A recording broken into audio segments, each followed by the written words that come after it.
So mag-ampot ta alang sa atong pagsugod kanimo o Dios nga labing gamhanan, maay kay ka sa tanang panahon. Lamdagi kami palug o Dios pinagis imong balang espiritu nga masabtan namo sa yanong paagi ang imong mensahe alang kanamong tanan ning kagabhion.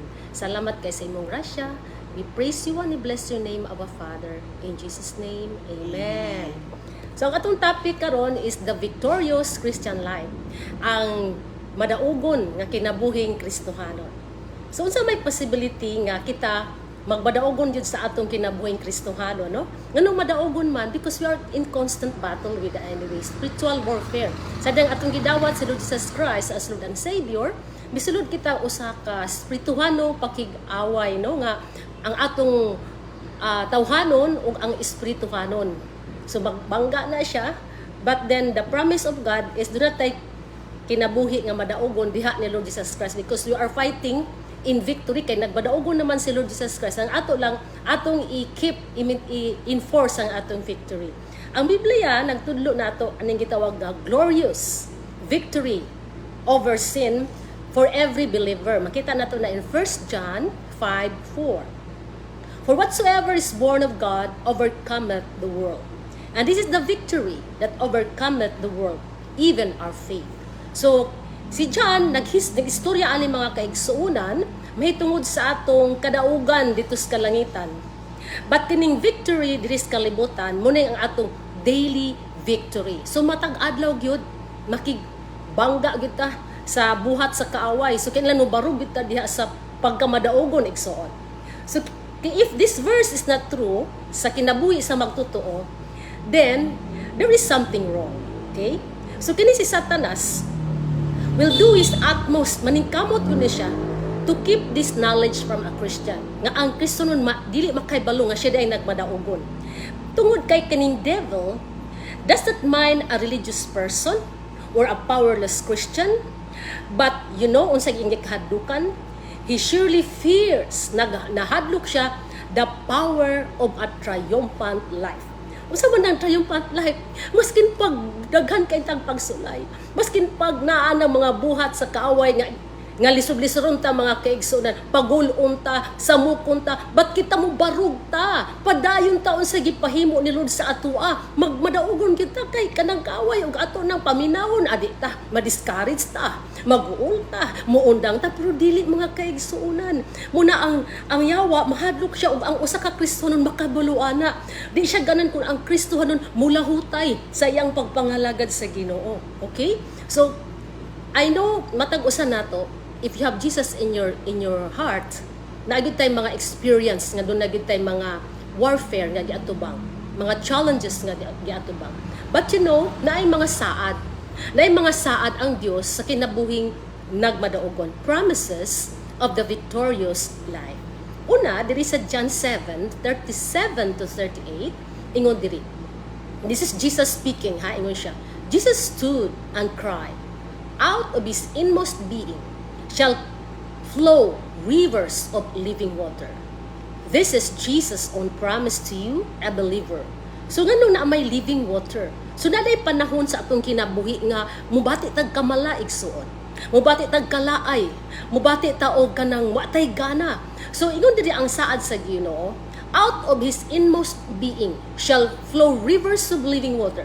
Kung naatay pakigrelasyon ni sa Ginoo, maskin pang panahon sa atong pagkamala igsuon, muduol kita ni Lord Jesus Christ, kay out of our relationship with the Lord Jesus Christ, mudagayday ang gitawag rivers of living water. Tagaan tagkatagbawan sa Ginoo. Siya ang musupply sa atong mga panginahanglan, sa atong mga usay di ta kasabot sa atong mga bation kung daghan kay tag mga problema ang giatubang.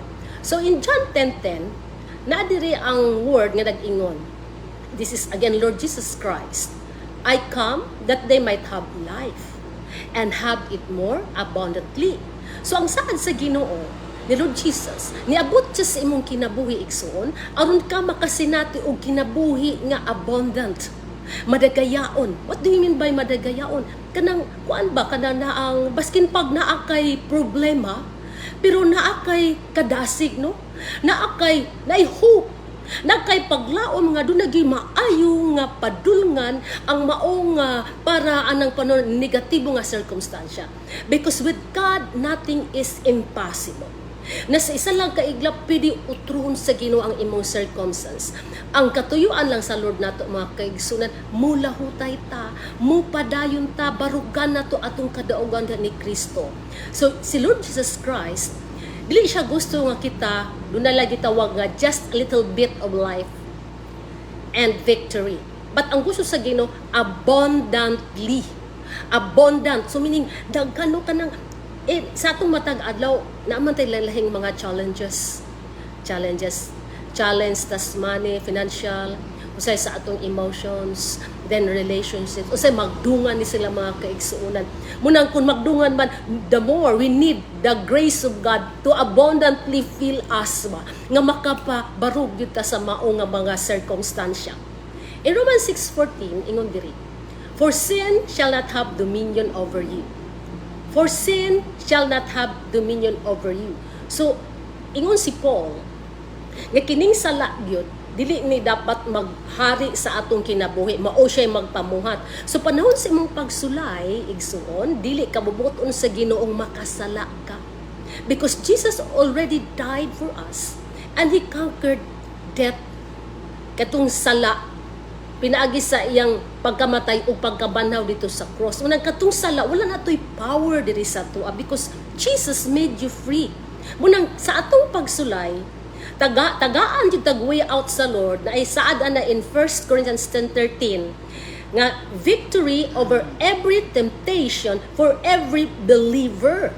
So kung unsa may imong pagsulay, ang Ginoo nag-andam na og solution ana igsoon. Kaya Jesus hanging on the cross ingon siya, it is finished. So sa pagsugod sa imong pagsulay, naa na nay solution ang Lord. Ang imo lang how to go about it. Sa imong pag-journey sa maong circumstance nimo igsuon, God is building you up in your faith.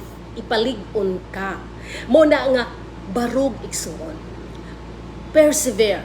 Pagpailog sa imong pagsulay. Kay nagbarug ka dias kaduogan sabi i-enforce imong victory. Tingali dili no makita diha dayon ang tubag. Because it takes patience, no? We have to wait upon the Lord because the promise of God, they that wait upon the Lord, they shall renew their strength. They shall mount up their wings like eagles, no? They shall run and not be weary in Isaiah 40:31. They shall walk and not grow faint. Dili magdagan lang din sila kapuyon. Maglakaw lang din sila halhaton. Tungod kay ang Dios maghatag kanatog renewed strength if we continue to wait upon the Lord. Kuna dili ta pakasalon sa Ginoo, yatang tagaan og kanang victory over every temptation. And then in 2 Corinthians 2:14 ingon si Paul, now thanks be unto God which always causes us to triumph in Christ. Take note of the word always. Okay? So kung encourage mo karong kamong nag-view diha, no? Na akong office mate nga sa una si Cha. Hello Cha. Si Che, Cha and Che. And si Bern. So welcome ta diri sa atong online Bible study. The word is always. This is to comfort us, no? Maskin unsa pang imong giatubang ron diha. Thanks be unto God. Magpasalamat tas Ginoo maskin pag dili lami atong gibati karon. Why? Because ingon diri which always causes us to triumph in Christ. Kung naa ka ni Kristo always. Sige yun ang atong kadaugan igsoon. Di lang sometimes, but always. Because ours is the victory through Christ. Kung naani mo si Kristo, nagmadaugon ka. Laban lang, dasig lang. Okay? So, we are being encouraged tonight kay naay daghan kaayong mga challenges sa atong palibot, mga pressure sa atong kinabuhi. Kay buot gyud sa yawa kawaton atong kalipay, kawaton atong kalinaw. Now ingon diri sa Romans 8:37, 9, in all these things we are more than conquerors through Him.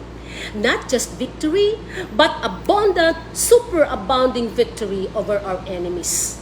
Okay, no? So di lang kay nagbanaugon ka, pero abundant, daghan igsuon. but super pagyud, super abundant victory over our enemies. Be encouraged tonight. Super abundant victory over your unsa may imong mga enemy. Enemy nimo, pwede na siya tao, pwede na siya negosyo, pwede na siya kaluyahon, or any kind, daghang klase ang naong sa enemy. But the promise of God, in all these things, you are more than conquerors through the Lord Jesus Christ. Ato lang siguroon igsoon nga naagyod sa atong kasing-kasing sa Lord Jesus Christ all the time. Amen? No? Uban gyud nato ang Ginoo. Now in Galatians 5:16 ingon diri, the Christian life does not fulfill the lust, the will or desire of the flesh. So ang Kristohanon nga kinabuhi, dili niya paundayunan ang tinguha nga tawhanon, ang mga kailibgon nga unod nun. So kung naani mo si Kristo igsuon ko, dili kanya ipahitumpawak nga makasala ka. That's His promise. Ako na nag-share ganina diri sa aning ni ang Romans 6:14, and then it is now repeated in Galatians 5:16 nga kining atong kinabuhing Kristohanon. Kung naa ka ni Kristo, di gyud ta pakasalon sa Ginoo. Yagitang is-save, yatang iiway sa mga temptation o mga unsa pang mga kasalanan igsoon ko. That's the promise of God for us to have and keep the victorious Christian life. Okay, what are the principle sa gitawag nga victorious Christian life? Walay lain igsoon, by faith. Pinaagi sa atong pagtuo.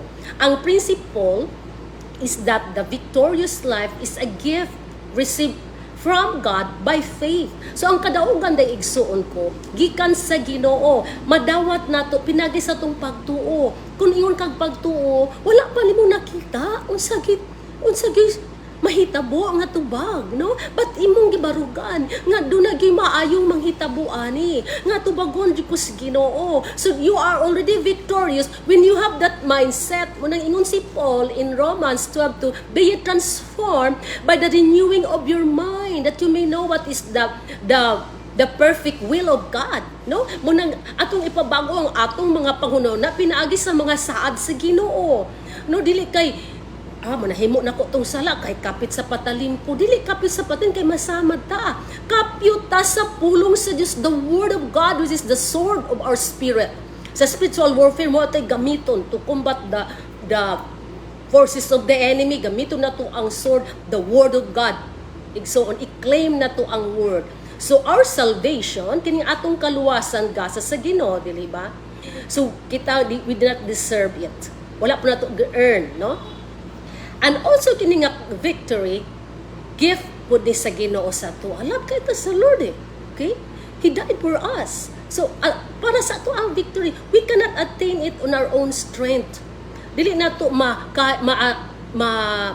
makinaw sa atong kaugalingon nga paningkamot ka magmadaugon ka. That is impossible. Buhat sa Ginoo ang tagaan kag kadaugan igsoon. It's the work of God. In Romans 1:17, the just, the ones justified, unsa man ning the just, kadtong wala gipakasala na sa Ginoo, shall live by faith. Kasi wala gipakasala na sa Ginoo, kadtong nang hinulsol sa ilang mga sala ug didawat ni Lord Jesus Christ as Lord and Savior. That is justification as if you never sinned. So the just, kita nga gipasaylo sa Ginoo, magpuyo des pagtuo. Pagtuo igsoon ko ang atong hinagiban nga magkinabuhi tag nga magmadaugon igsoon. Okay? Ang usa ka magtotoo na luwas na siya, no, is saved o nagsugod na siya kinabuhi, new life in the spirit. Okay? So kasagaran nga mga Kristohanon ingon diri are like the foolish Galatians. Ano man ning mga foolish Galatians? Foolish, dili wise, no? Ang kanina yung mga Galatians, they tried to continue in the flesh by works. Bisan pag na-Christian na sila, ang ilang pagpamuhat, pinaagi ka po silang kaugalingong paningkamot. Ito na, lagi set ng mga rules nila, nga mo ilang mga sundon. But then mo fail man taana. We're not perfect. Mo pakyas yun ta sa atong pagkatawanon. Kaya victory is from God. Victory is a gift from God. Victory is the work of the Savior in us. Okay? Victory is the work of the Savior in us, not our accomplishment in the list, no? Dili na atong tungod sa atong pagpamaagi nga nagbadaogon ta. Ang atong kusog is made perfect diya sa atong mga kaluyahon. Kay sa tinod lang, wala bi tay mahimo. Muna mo ingon jud ta sa Lord, wa jud ko kabalo Lord unsaon ni. Nakinahanglan di ko sa imong tabang. And that's the time that the grace of God. What do you mean by grace? That's divine enablement, no? Dili ta ngayon, but tagaan ta sa Ginoo, tabangan ta sa Ginoo, makaya nato bisag unsa. Unang I can do, ingon si Paul in Philippians 4:13, I can do all things through Christ which strengtheneth me. So our strength is made perfect in our weakness. 2 Corinthians 12:9. This is Paul saying, no? As we confess sa atong inability, sa atong kakulangon, sa unsa may mga gitahas sa atoa, you know, nakagain taanag kadaugan igsoon. Why? We yield. Dito man ta musalig, no, sa mighty power of God. Wala man tay mahimo sa atong mga kaugalingon. We yield on the mighty power of the Lord Jesus Christ. That's why He gains the victory. Himayaon ang Dios dungog ug himaya ngadto ra Dios Ginoo. Okay? So, kining ni ang faith in padiri ingon si Dr. C.G. Trumbull, ingon siya, faith does nothing. Okay? Faith lets God do it all. So kanideng doon na tayo pagtuo, wala tayo buhaton, tugutan na to ang Ginoo nga mamuhat igsuon ko. You know, I read a story of King Hezekiah. Sa diyang giatake siya ni Sennacherib of Assyria. At first adto nangandam siya ayo na ningkamot siya og himo og mga pagprotektar sa Jerusalem para di siya mapildi against this powerful nation sa ilang time nga Assyria. But then what happened? Katong yang pagpaningkamot, gibugal-bugalan hinuon siya sa mao nga nasod.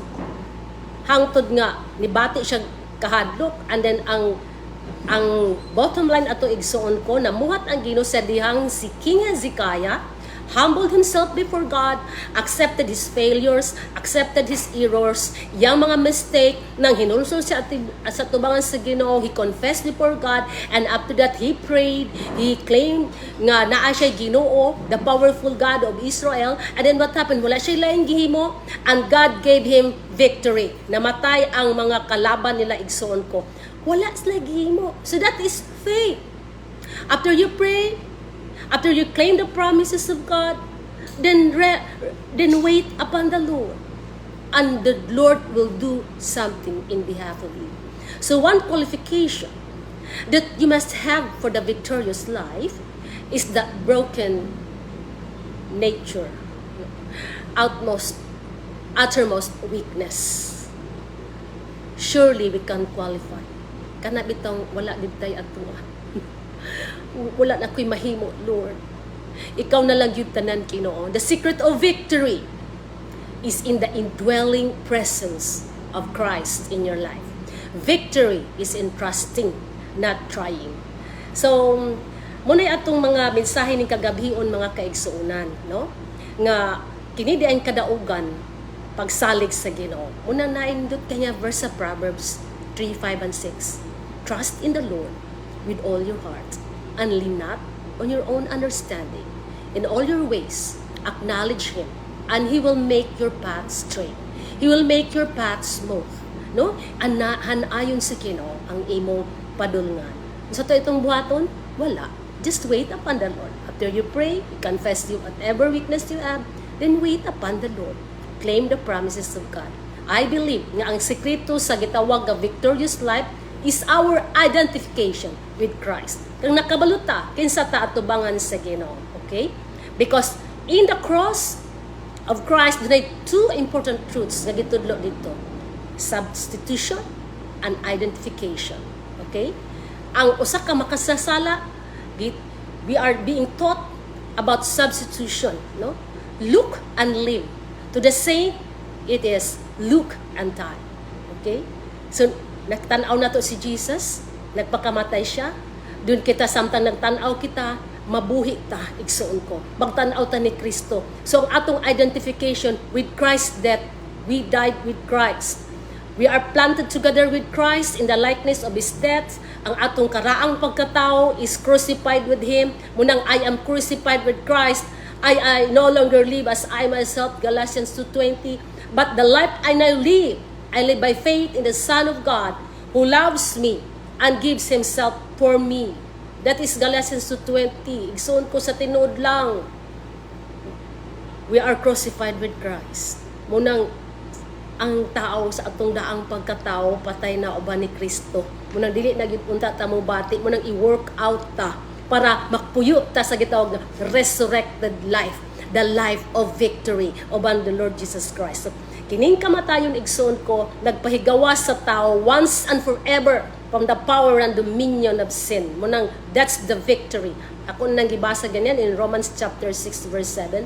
So kining atong identification with paglubong ni Kristo, gibulubong pud ta together with Him, no? Next week we'll be celebrating Holy Week, ang pagkamatay o pagkabanhaw ni Kristo. So after siya namatay, we died with Christ. After siya na bury siya, we're buried with Him. Therefore we are buried with Him. Did things ought to be buried. So ilubong gitong daang mga pagkatao. So ang pagkabanhaw ni Kristo, ang Christ resurrection, kita pod na banhaw uban ni Christ. So in Romans 6:5, we believer kung natukan ni Christ shall also be in the likeness of His resurrection. Munang kanang makadaog ta. Tungod kay wala na bitaw tayo sa atong kaugalong paningkamot, we will just claim ba atong puy-an ba ang gitawag resurrected lang gipagkabanhawan ni Kristo. Dili na kita, but siya ang mamuhat diri sa atoa. Okay? That's identification with Christ, present triumphant life. So even so, we should walk in the newness of life. Kung naani mo tinod si Kristo, you are victorious. There's a new life in Christ, the abundant life. In Romans 6:6, that henceforth we should not serve sin. Dili na ta magpakasala because we are victorious in Christ.